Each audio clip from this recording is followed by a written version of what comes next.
Talakayang Bayan.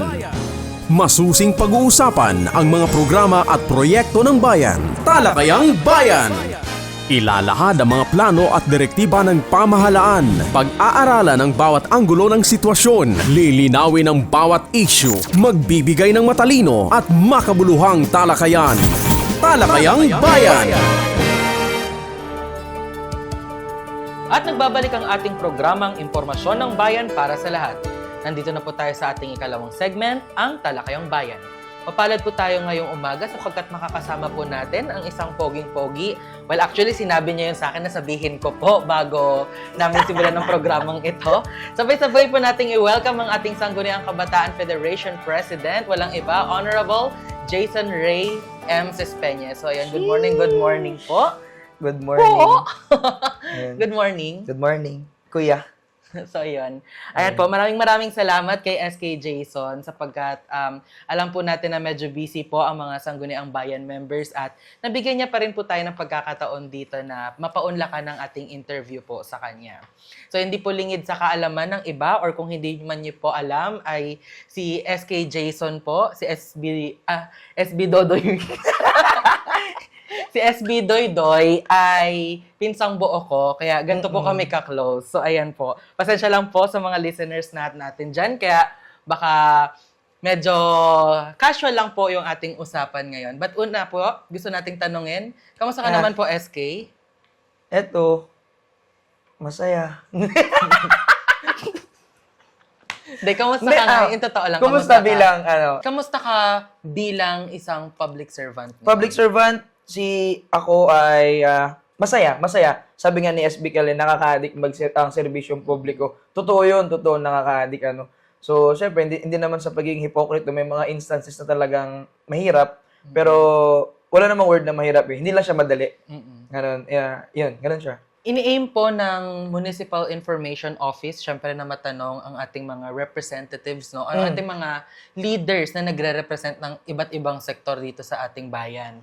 So, syempre, ikaw bilang isang representative ng mga kabataan dito sa bayan ng Brooks Point, specifically the Sangguniang Kabataan, magtatanong kami ng mga patungkol sa plano ng inyong federasyon. Kasama din dito syempre yung mga kasama mo sa iba't ibang barangay na SK chairpersons, ganyan. Kaya, ayan, simulan na natin.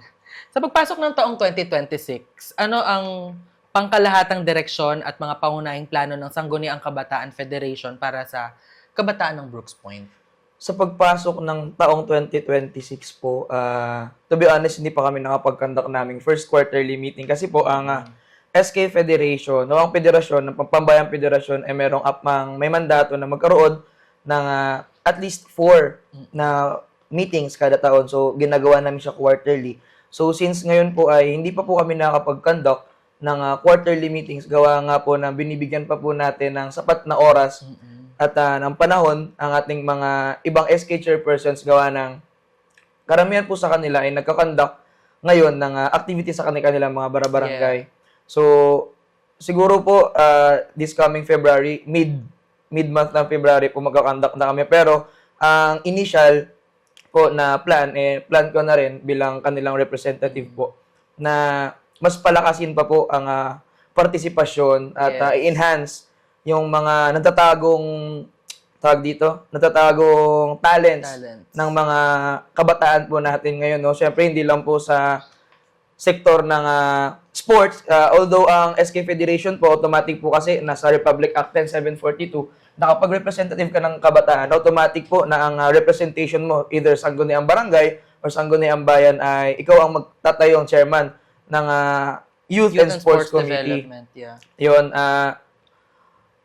Hindi lang naman po sa larangan ng sports, bagkus gumagawa rin po tayo ng mga programa sa pang-edukasyon. Siyempre, napakahalaga po. Meron po tayong mga draft ordinances dyan na first reading na inaantay na lang po yung implementation ng ating local chief executive at saka syempre ng tulong po ng Sangguniang Bayan para po ma-implement na.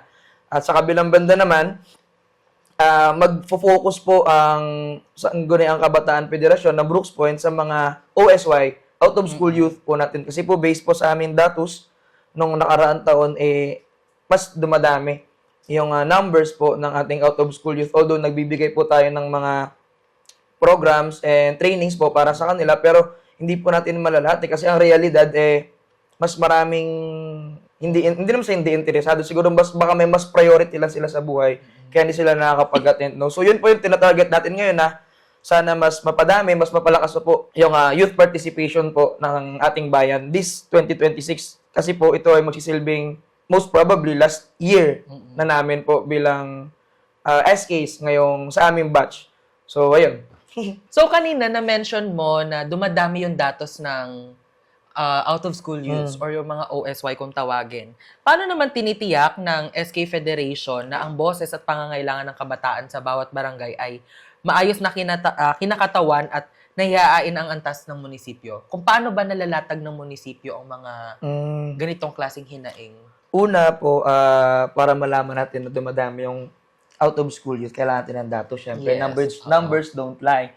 Pangalawa, hindi naman po manghuhula sa SK Jason na para po hulaan kung ano po yung pangangailangan ng isang OSY. Andiyan po ang tulong po ng ating mga sangguniang kabataan chairpersons Yeah. sa iba't ibang barangay. Pakarami, Na, no? 18 Oo, kayo. 18 kami. Na napakasipag sa pagkalap ng KK profiling na tinatawag sa amin. No? Nasa ganun, malaman namin ano yung rason ng mga kabataan, bakit out of school na sila, hindi na sila nagka-aral. Pangalawa, sa ganung paraan po, naipabahagi po ng ating mga SK chairpersons din sa akin bilang kanilang representatives na yung mga problema, yung mga challenges na lang para hindi siya negative. Ay yung mga challenges ng ating mga youth na hindi pa nag-i-school, na nag-aaral, gano'n.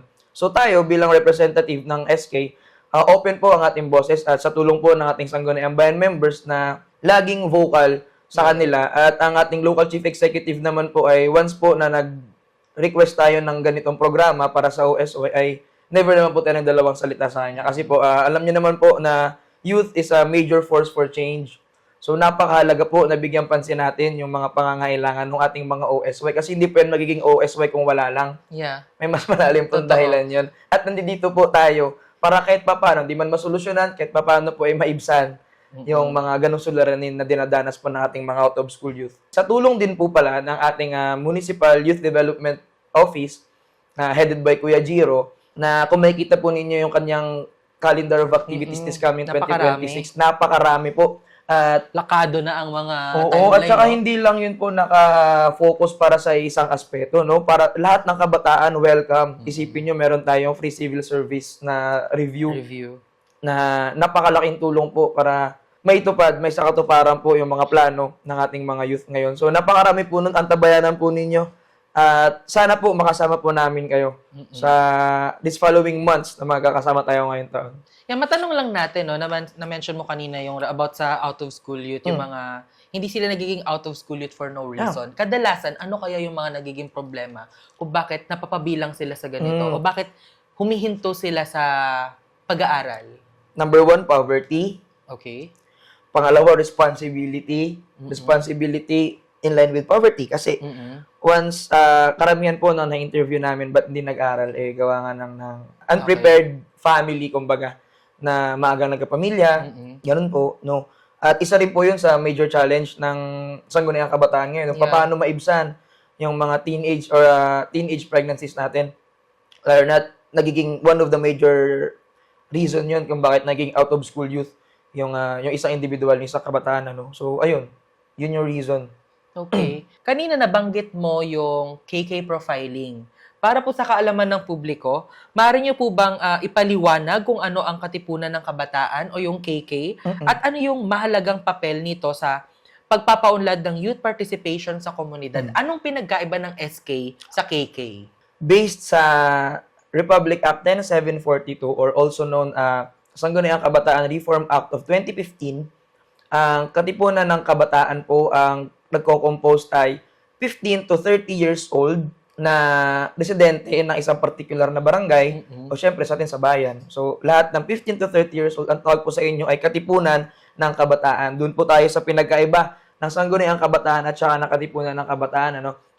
Ang sangguniang kabataan, basically, bago sila naging sangguniang kabataan, sila ay parte ng tinatawag nating Katipunang Kabataan or KK. Mm-mm. Ayan, so nagiging sangguniang kabataan lang po sila dahil sila po ay binoto ng mga Katipunang Kabataan bilang kanilang representative sa isang particular na barangay, particular na bayan, or probinsya. So, ang KK ay ang general public? General public, Okay, yeah. in general public. So, bakit sinasagawa yung KK profiling? Number one, tulad po na sinabi ko kanina, hindi po manghuhula yung mga leaders na inyo pong inhalal Oo. para sa particular na posisyon. Ano? So, kailangan po natin ng aktibong partisipasyon ng ating mga Katipunang Kabataan. So, number one po, para malaman namin kung ano po yung gustong gawin or na i-inline na event, gustong mangyari ng ating mga kabataan doon sa ating particular na barangay. Gagamitin ko na po yung word na barangay dahil po, although representative po ako ng 18 barangays sa ating munisipyo, pero kasi yung primary naman po namin trabaho ay maging representative syempre ng youth doon po sa aming mga particular barangays. So, ginaganap po namin yung KK profiling para malaman po namin doon sino yung OSY, Mm-mm. anong age bracket yung nagkaroon ng ganitong baby, Mm-mm. ano pong work ng mga from 18 to 24, yung mga ganong klaseng data po. At maliban po doon, pag nagkakaroon kami ng KK profiling, usually sinasabay po namin siya sa Katipunan ng Kabataan Assembly Yeah. na nakamandato po sa Sangguniang Kabataan. Ano?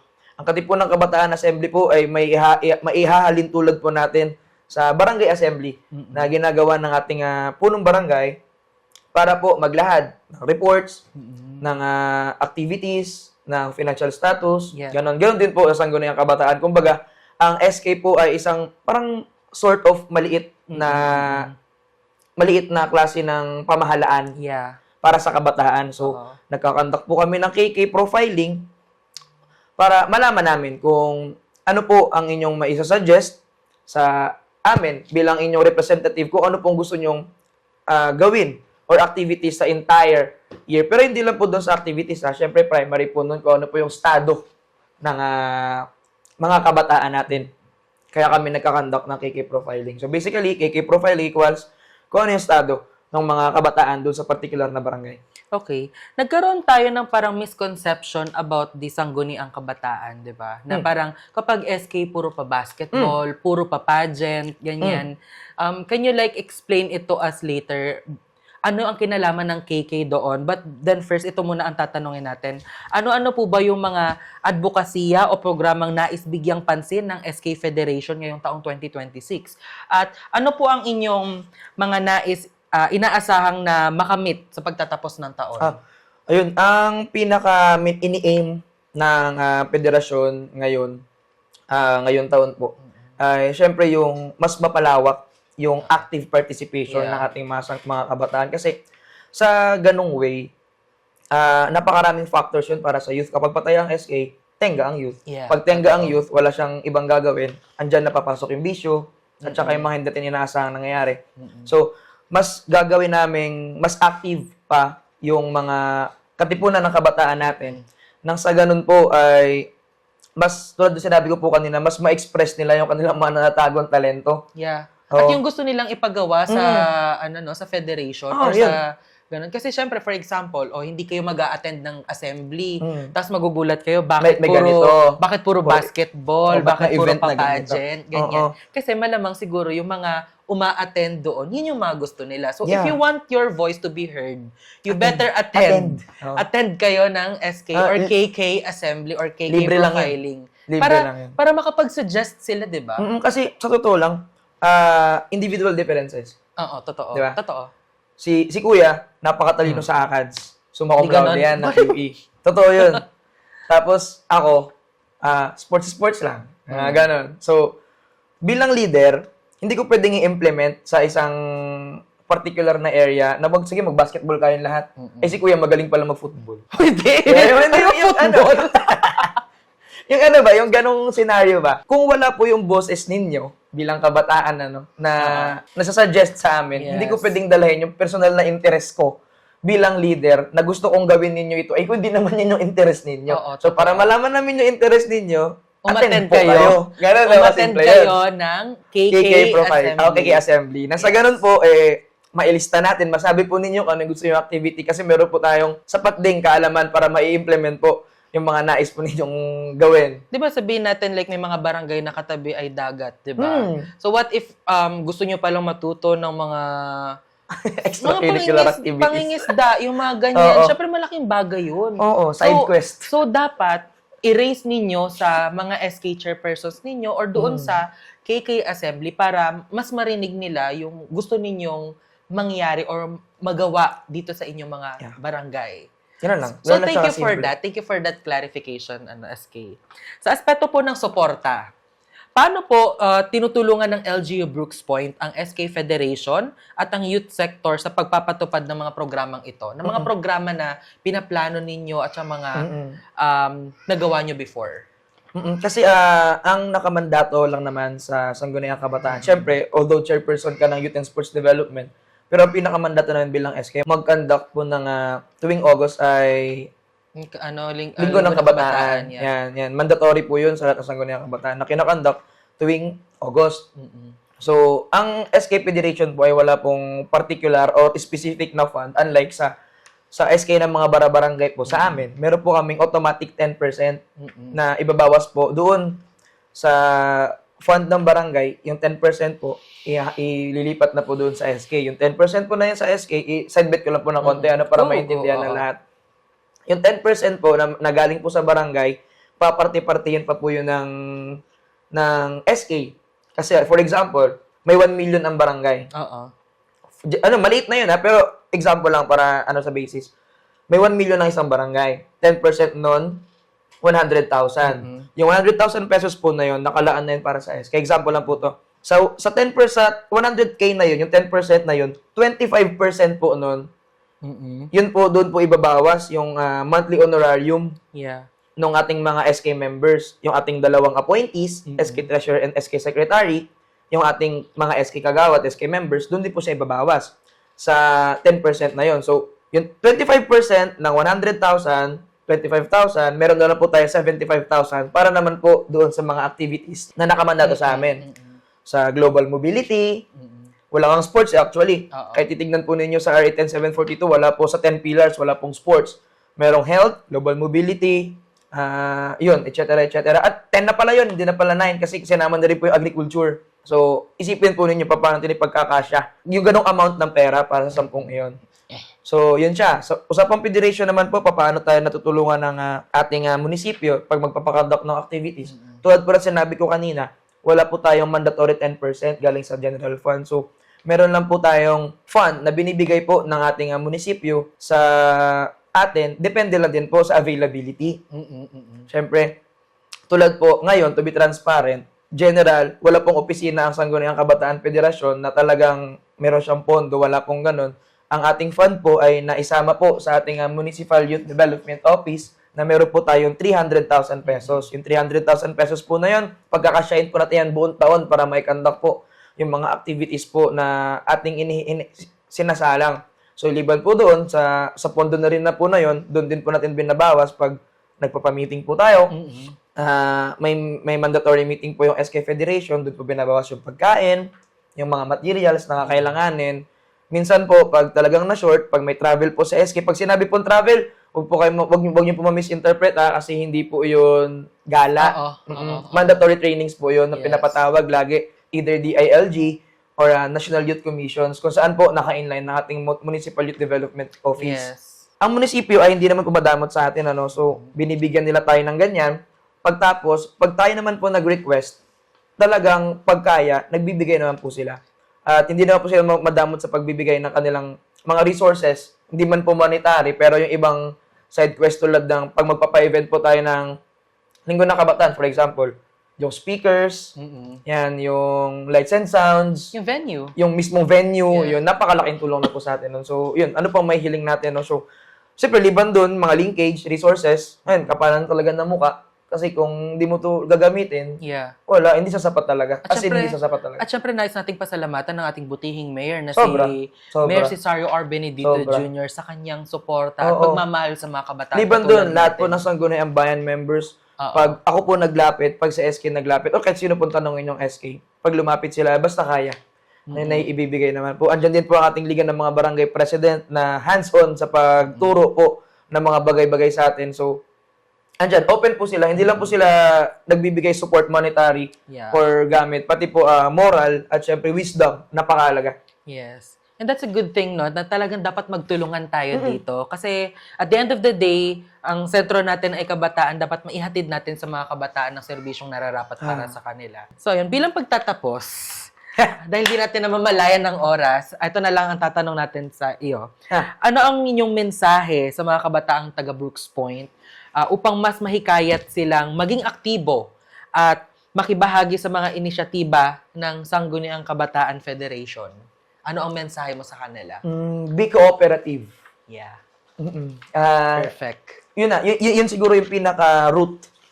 Kasi mangialam po kayo mangialam kayo. Hindi in a negative way. Totoo mangialam po kayo kasi po constructive criticism, napakalaking tulong po nun sa amin. Sobra. Totoo, kailangan natin yun. Hindi po yun hindi namin yung tinitake as batikos kasi hangga't may nasasabi po kayo sa amin, isa lang po ibig sabihin nun, may pagkukulang po kami. Kung walang magko-call out sa atin, Wala po kaming kwenta. wala tayong room for improvement. Wala. Minsan labas-labas tayo sa comfort zone para kasi hangga't komportable po tayo, walang improvement sa ganun. So, ang message ko po sa inyo, maging cooperative po kayo ngayong taon. Last year na po namin, bigyan na po natin yung best para sa Sangguniang Kabataan ng Brooks Point. At natutuwa rin po ako na maraming barangay po, yung dati po ay mapapansin po natin ay hindi naman nag-excel. Pero ngayon po, nasa top tier na. At nakakatuwa po na mayroong mga ganun tayong youth leaders. At siya, hindi naman po magiging successful. Iyon, syempre, kung hindi rin po active yung kanilang mga katipunan ng kabataan. So, yun, kabataan ng Brooks Point, mangialam po kayo. At nandito po kami para pakinggan yung inyong hinaing para sa amin. At para tuparin na rin kung ano yung pangarap ninyo. Pangarap na activities, pangarap na programa, pangarap para sa lahat, pangarap para sa kabataan. So, yun, thank you. Bago natin natapusin nito, may nais ka bang ipa-shoutout? And shoutout po sa unang-una po siyempre sa family ko, mama, papa. Tapos kay kuya. Ayan. Nakatabi mo na lang. Shoutout kay mag-subscribe kayo sa channel niya, Joshua Sariego. Siyempre sa this upcoming Sacred Heart of Jesus High School alumni, sa 78th founding anniversary ng Sacred Heart of Jesus High School ang alma mater ko po. At saka, shoutout po sa batch 2019 na talagang totoo nakasupport naman talaga sila pag may mga activity ako, aka Dodoy Magbanwa. Dodoy Magbanwa! Hindi, joke lang. Ayun po, isa rin pa, baka magtampo. Batch 2013 sa Brooks Point Central School. Yes. Isa mapagpalang araw po sa inyo. Miss na miss ko na kayo. Sana po magkita-kita tayo this coming February 7 kung hindi ako magkamali. Tsaka batch 2017 sa Brooks Point National High School naman.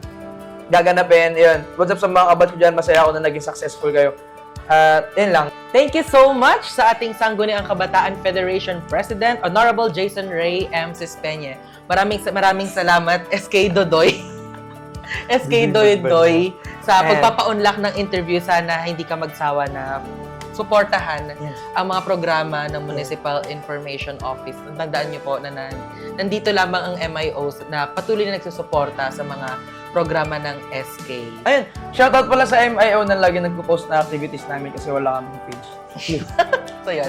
Thank you so much again. At ayan po, susunod na po ang ating Serbisyong Bayan pagkatapos lamang po ng ilang paalala. Talakayang Bayan. Masusing pag-uusapan ang mga programa at proyekto ng bayan. Talakayang Bayan. Ilalahad ang mga plano at direktiba ng pamahalaan. Pag-aaralan ang bawat anggulo ng sitwasyon. Lilinawin ang bawat issue. Magbibigay ng matalino at makabuluhang talakayan. Talakayang Bayan.